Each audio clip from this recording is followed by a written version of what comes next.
Et il s'intéresse particulièrement à la santé maternelle et infantile et à la prévention de la transmission materno-fœtale dans les pays à faible revenu, en particulier en Afrique de l'Ouest.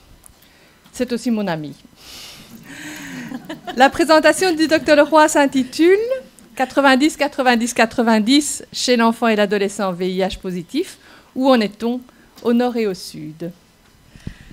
Merci beaucoup Tessa, Mariam. Merci beaucoup aux organisateurs de me donner cette opportunité et cette émotion, ou ce plaisir de présenter ici à Bordeaux, qui fut mon école pendant 20 ans.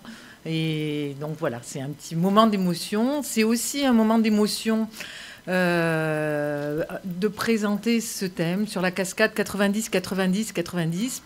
Mais la question est difficile chez l'enfant, chez l'adolescent, au nord, au sud, où en est-on? Donc je vous prie de m'excuser par avance, mes propos vont être un petit peu réducteurs parce que j'ai dû faire des choix et ça aurait été plus facile à traiter en une demi-heure que de 15 minutes.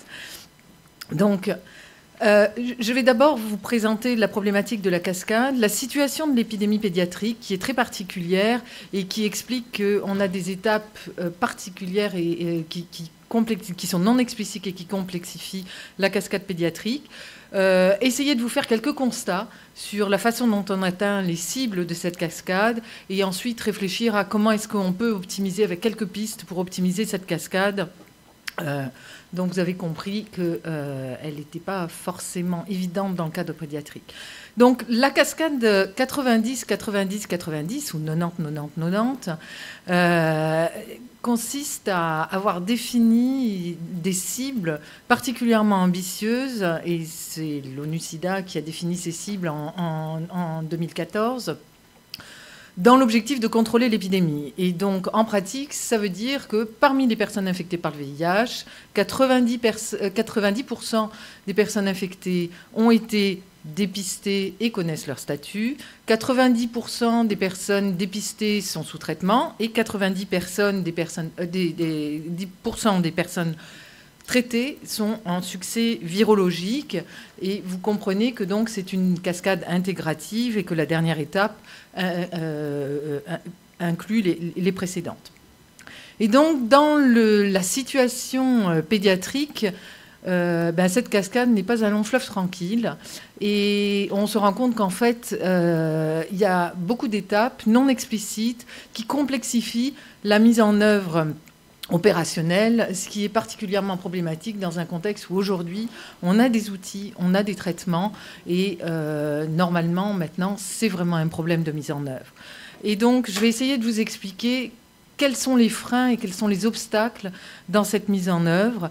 La première difficulté de la cascade chez l'enfant, c'est essayer de définir le dénominateur. Et quand on parle des enfants et des adolescents, on voit bien qu'on a des populations très hétérogènes et tout à fait différentes, avec des épidémies différentes.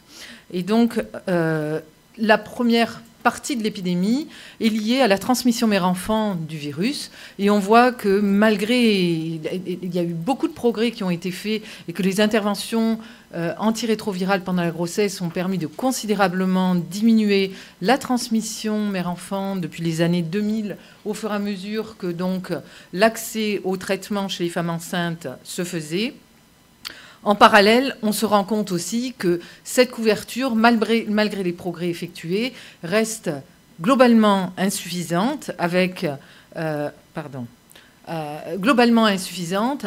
une hétérogénéité très importante en fonction des régions.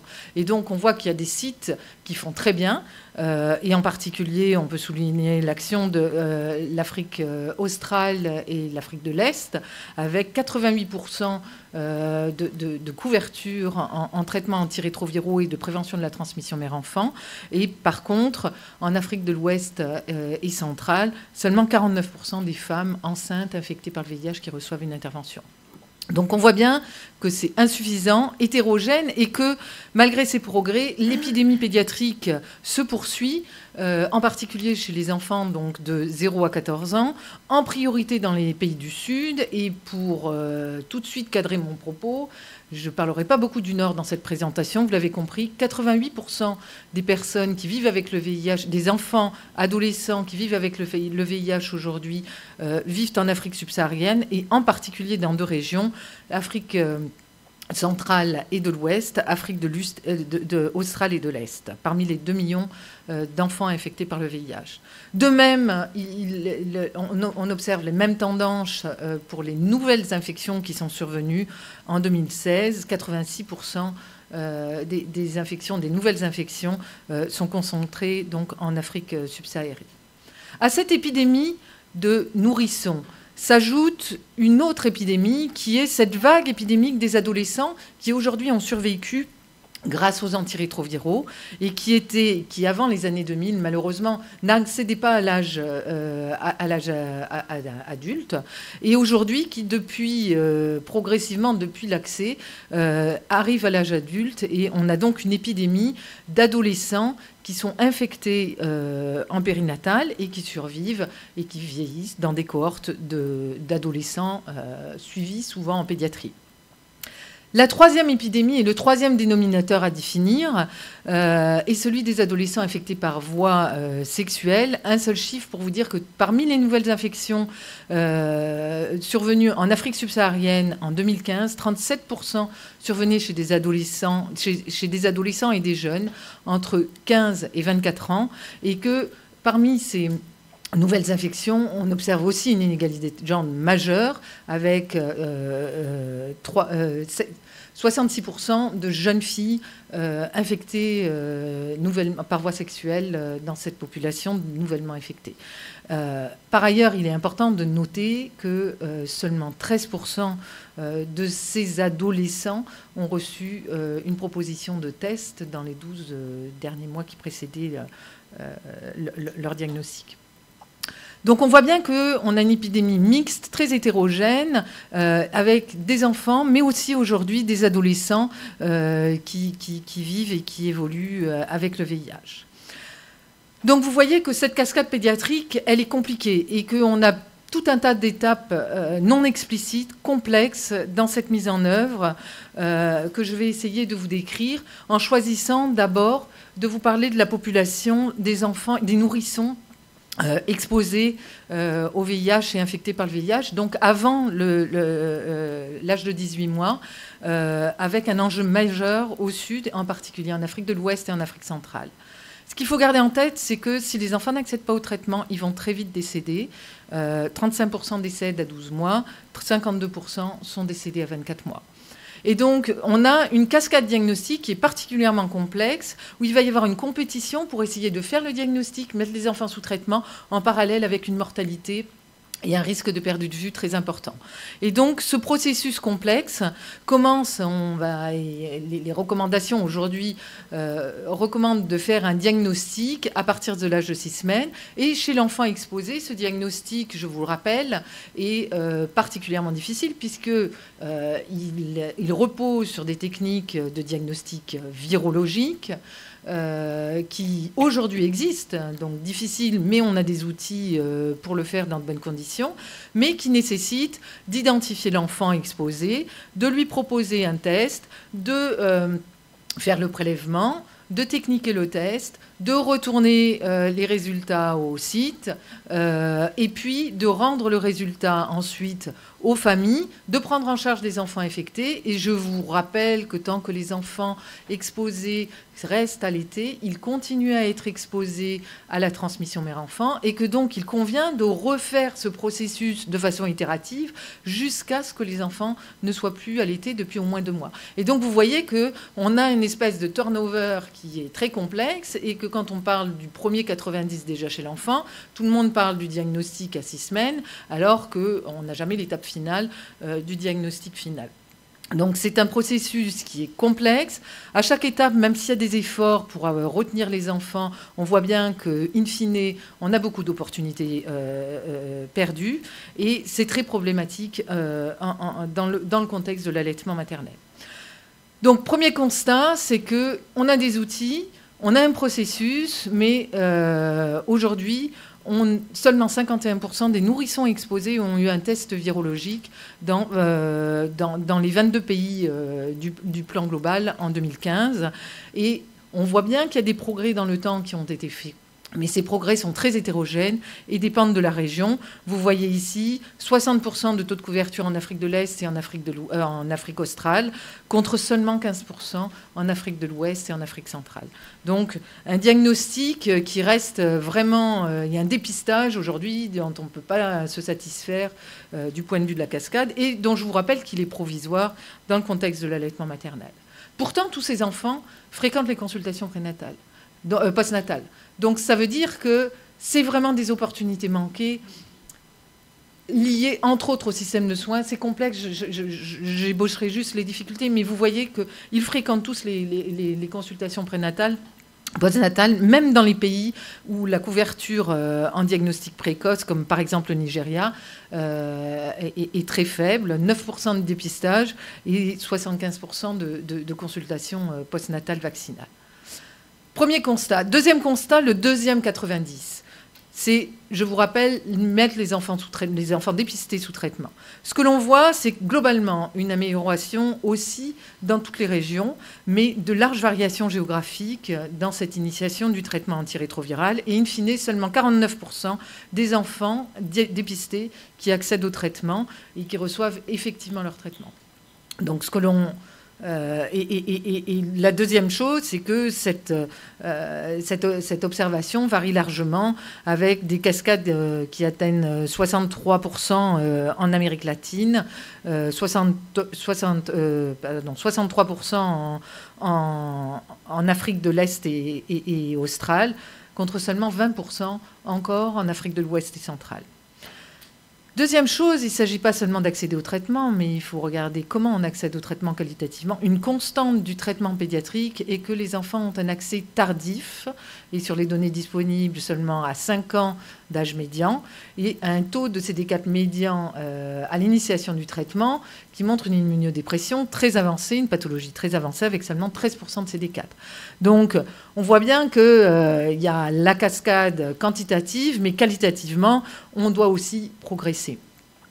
Cette diapositive vous montre une façon un peu plus dynamique d'accéder au traitement à partir de données que l'on a analysées dans la cohorte internationale ID. Et il montre donc que l'incidence cumulée du traitement est de 68% globalement dans les régions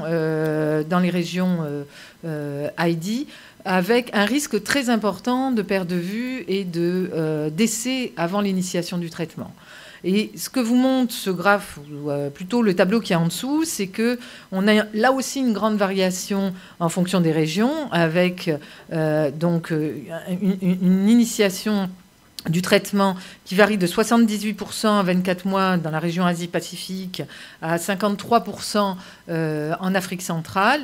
Mais vous voyez que des pays qui ont un nombre considérable d'enfants à mettre sous traitement, comme dans la région d'Afrique australe, arrivent assez bien à faire les choses, et ce, dès le premier mois de traitement. Et c'est capital dans le cadre justement de cette compétition à la mise sous traitement avec un risque de mortalité et de perte de vue compétitive très élevé. Dans ces facteurs associés à l'initiation du traitement, 3 messages quand même dans l'inégalité de l'accès que l'on a pu étudier dans cette même cohorte. Premièrement, les jeunes filles ont un accès significativement moins bon par rapport aux garçons. Deuxièmement, les enfants petits, moins de 24 mois, et les adolescents de plus de 15 ans ont un accès significativement plus bas par rapport aux adolescents de 10 à 14 ans. Troisièmement, des adolescents ou des enfants ou des adolescents qui se présentent aux soins et qui ne seraient pas immédiatement mis sous traitement ont une opportunité manquée et seront significativement moins mis sous traitement après. Et donc, c'est vraiment un message pour vous dire que le traitement, le test and treat, le traitement immédiat est tout à fait important dans le processus. Troisième 90, un processus complexe qui est très difficile à mesurer parce qu'en fait, alors globalement, ça nécessite d'avoir des molécules efficaces. Je vous rappelle qu'il y a peu d'options thérapeutiques en Afrique. 76% des enfants mis sous traitement reçoivent un inhibiteur non nucléosidique de la reverse transcriptase. Ça nécessite une bonne observance, une rétention dans les traitements, un monitorage de la réponse de façon durable. Il ne s'agit pas de mesurer la réponse une fois, mais de la mesurer de façon durable. Et on n'a évidemment pas de données pour montrer précisément cette cascade, sauf à part quelques éléments. Qu'est-ce qu'on sait de l'observance? L'observance est faible et très variable en fonction des pays. On voit qu'il y a des pays en Afrique qui font pas si mal que ça, mais on voit bien que c'était un déterminant majeur et seulement, globalement, 62% des enfants prendraient bien leur traitement. Deuxièmement, la rétention est insuffisante dans les programmes. Pour être un succès, il faut être suivi dans les programmes. Et on voit que, là encore, l'Afrique de l'Est, l'Afrique de l'Ouest ont des difficultés particulières avec des taux très élevés de perte de vue dès 12 mois. Troisièmement, ce que l'on voit dans les données parcellaires d'efficacité qui sont très non représentatives, c'est que au sud comme au nord, on ne fait pas plus mal et qu'on observe une suppression virologique d'environ 70% après 12 mois de traitement chez les enfants qui commencent un traitement, une augmentation de 13% de CD4. C'est très encourageant, proche de ce que l'on observe dans le Nord, mais on voit bien que c'est peu représentatif. Et j'aimerais quand même remettre l'accent sur la population des nourrissons dont je vous parlais tout à l'heure, en vous montrant ici la probabilité chez des enfants qui sont petits, qui ont commencé leur traitement avant l'âge de 2 ans, et la probabilité d'atteindre une charge virale indétectable. On voit que dans la cohorte EPF en France, cette probabilité au bout de 12 mois est de 84% et qu'elle n'est pas si mal dans la cohorte Pédiacam au Cameroun avec 78% de succès virologique. Mais je vous rappelle que ça n'est observé que sur une seule mesure. Donc voilà, une cascade qui n'est pas tout à fait celle qu'on s'attendrait à avoir, qui est beaucoup plus difficile à mesurer que celle qu'on peut mesurer chez les adultes aussi. Un message à vous faire passer sur la cascade du traitement chez les adolescents. Il est vain de vouloir mettre les adolescents sous traitement et avoir 90% d'enfants traités et 90% de succès virologique si vous n'avez pas au préalable fait ce qu'il fallait pour leur annoncer leur statut et que on peut parler de la cascade 90, 90, 90 ou 95. Avant de passer au 95, ça serait bien de passer à 90% d'annonces dans ces populations d'adolescents.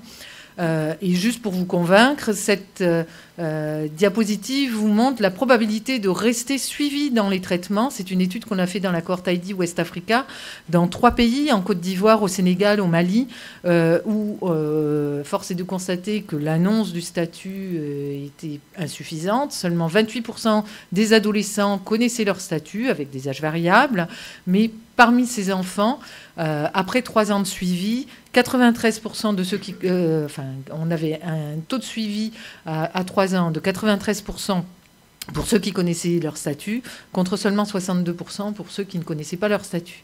Donc l'importance majeure de faire l'annonce. On a une étude très jolie qui a été faite en population au Zimbabwe, au Malawi et en Zambie sur un échantillon représentatif où on voit que chez l'adulte, on a une cascade qui est de 70, 87, 88, mais on voit que chez les jeunes, la réponse est beaucoup plus défavorable chez les jeunes de 15 à 24 ans, et en particulier, vous voyez sur la courbe du bas, chez ceux qui ne sont pas informés de leur statut sérologique. Et donc, on a seulement 46% d'enfants qui connaissent leur statut, qui sont informés de leur statut, avec, dans ce cas-là, 82% de réponses, de mise sous traitement pour cela, et 79% de succès virologique. Donc on voit bien que c'est des liens importants. Alors, quelques messages pour optimiser la cascade. On a des contextes qui sont très différents, qui nécessitent des approches différentes. Et vous l'avez vu, l'Afrique centrale et l'Afrique de l'Ouest a une situation tout à fait particulière que je n'ai pas le temps d'expliquer ici, mais qui mérite d'avoir un plan et des actions tout à fait spécifiques et contexte dépendantes. Dans cette cascade, avec toutes les opportunités manquantes en compétition avec la mortalité précoce, chez l'enfant, le nourrisson, un message est de comprendre que il y a un rôle déterminant de la prévalence et que ce n'est pas parce qu'on a une prévalence basse et peu d'enfants à dépister que la chose est facile.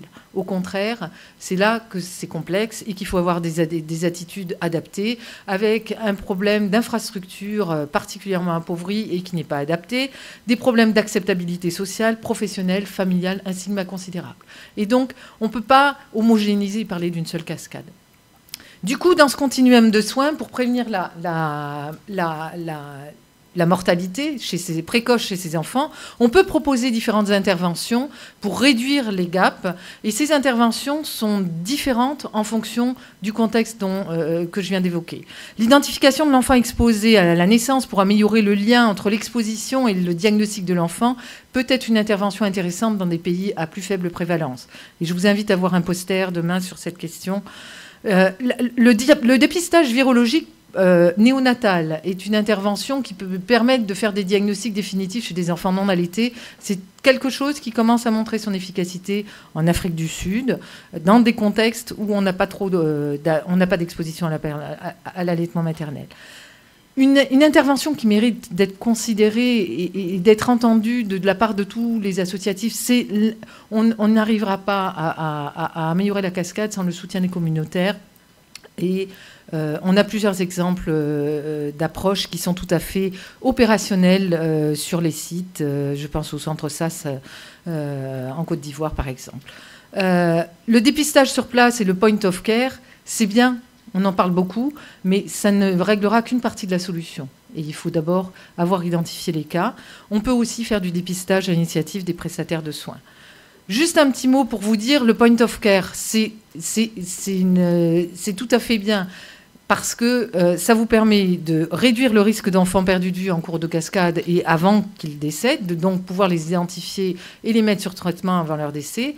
Et donc on voit bien sur cette courbe de droite que vous avez un délai nul dans le rendu du résultat après un diagnostic point of care contre 127 jours en utilisant un diagnostic à l'air. Et ça, c'est une expérience, une étude qui a été faite au Mozambique, mais que cette technologie qui est tout à fait attractive nécessite aussi d'être développée dans des contextes avec des systèmes de santé qui permettent l'approvisionnement des chaînes, une assurance qualité, la qualité des données et la formation des ressources humaines, et donc n'est pas facilement reproductible.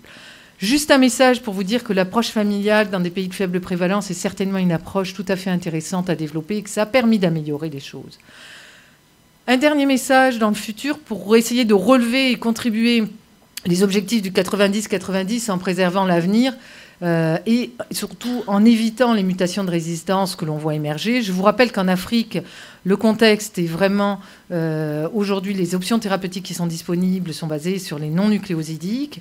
Dans ce contexte-là, on a un risque de mutation de résistance qui est élevé. Ça nécessite une surveillance virologique indispensable et on a vraiment besoin de développer des stratégies de première ligne à forte barrière génétique pour les nourrissons exposés aux multiples antirétroviraux maternels et avoir aussi des options de troisième ligne pour les adolescents.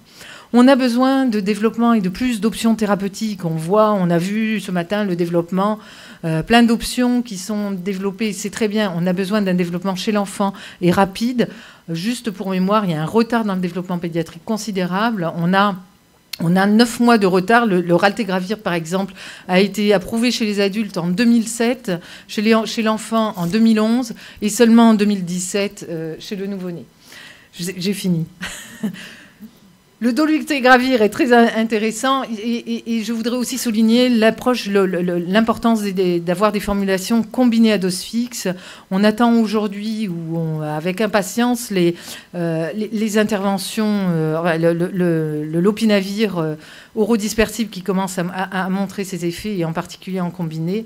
Et on voit bien qu'il y a de la place encore pour faire de la recherche. Enfin, je voudrais conclure en disant que...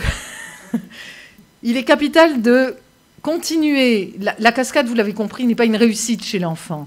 Et donc, il est capital de continuer à soutenir, développer, évaluer des interventions de recherche opérationnelle et multidisciplinaires. Ça n'est pas vain et il faut continuer.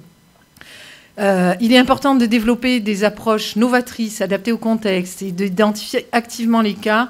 Je veux juste rappeler l'importance de l'approche familiale, l'engagement communautaire, l'importance de déléguer les tâches, vous en avez entendu parler, d'accompagner l'annonce dans de bonnes conditions aux enfants, d'améliorer les stratégies thérapeutiques et enfin et pas pour la moindre... de façon capitale, lutter contre la stigmatisation et la discrimination pour arriver à prendre en charge les enfants. Voilà, je voudrais vous remercier tous mes collègues. Merci beaucoup Valériane pour ce très bel exposé. Malheureusement, on n'aura pas de temps pour les questions maintenant, donc si vous avez des questions, vous viendrez trouver Valériane après. Et on va passer au deuxième exposé qui sera présenté par Désiré Daourou, qui est médecin épidémiologiste au Burkina Faso et qui, je pense, vient de défendre sa thèse tout récemment. Alors, le titre de l'exposé